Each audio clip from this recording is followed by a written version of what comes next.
I probably told you before that the grandfather was a publican. He and his wife, they died when my father and his two brothers were fairly young. And two of them were reared by someone in the country. And the father was reared by someone in Dublin. And I know one of his brothers in the country, came up from the country and served his time as a carpenter, became a carpenter, and done very well, and then married a girl from Wexford, and she was pretty industrious, and he opened a little shop. She opened a little shop in Cable Street. That's, you know where Cable Street is, down from Bolton Street.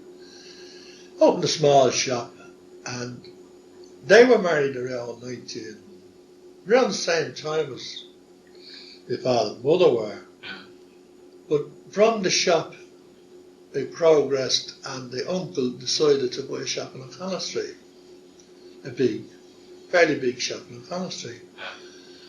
And at the time, I think he was paying something like £20 a week for it. Now, £20 a week that would have been around 1915 or 16, would be equivalent to a few hundred now.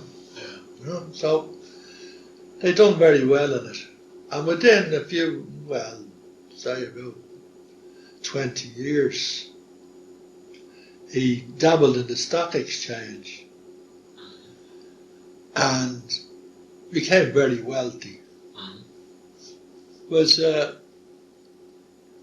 I was coming up to was when the father died, the uncle, the aunt were at the funeral and all the rest, and then the aunt heard about me making the confirmation, so she said to mother, "Don't bother about clothes for him," she says, "leave him to me."